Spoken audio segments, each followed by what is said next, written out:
ஏங்க தனிச்சு நிக்கிறது ஒரு மடத்தனங்க. அந்த மடத்தனத்தை ஒரு ட்ரெண்டா நீ காட்டிட்டே தான் நான் எப்படி ஒத்துக்குவேன்? எதுக்குதான் இப்ப சீமானுடைய அரசியல் அப்படின்றது? இப்போ பைத்தியக்காரத்தனம்.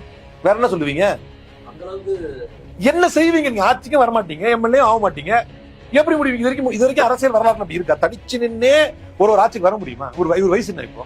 சரி, இவர் வாதப்படியே வந்துருவோம். இப்ப எத்தனாவது தேர்தல் இவர் பார்த்துக்க அந்த பாயிண்ட்டுக்கு வர்றேன் நான். தொடர்ந்து இவர்கள் தேர்தலில் சந்தித்து 2021 தான் ஒரு 10 தொகுதியில டெபாசிட் வாங்கினாங்க. 10 தொகுதியில டெபாசிட் வாங்கினாங்க. 2024 அதுவும் காலி, ஜீரோ. பாராளுமன்ற தேர்தலில் ஒரு தொகுதியில டெபாசிட் வாங்கல. கட்டுத்தொகை, அதான் கட்டுத்தொகை தான். அதான் கட்டுத்தொகை. கட்டுத்தொகையே வாங்கல.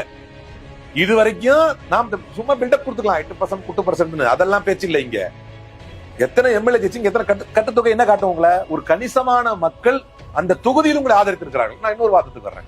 இப்ப 234 தொகுதியில ஒரு 40 தொகுதியில நீங்க ஜெயிச்சிட்டீங்க. அது எப்படி ஜெயிச்சிருக்கீங்க? 2 லட்சம் வாக்கு உள்ள ஒரு தொகுதியில 2 லட்சம் வாக்குள்ள ஒரு தொகுதியில 40 தொகுதியில 2 லட்சம் வாக்குள்ள தொகுதியில 40 தொகுதியில மொத்த வகையை அவங்க ஜெயிச்சிட்டீங்க. எத்தனை எம்எல்ஏ நீங்க இப்போ? 40 எம்எல்ஏ. உங்க ஓட்டு எத்தனை வாங்கிருக்கீங்க? 2 லட்சம் வச்சா 40 தொகுதிக்கு 80 லட்சம் வந்துருச்சா? கிட்டத்தட்ட 1 கோடி வந்துருச்சு. ஆட்சி அமைக்க முடியுமா இப்ப உங்களால?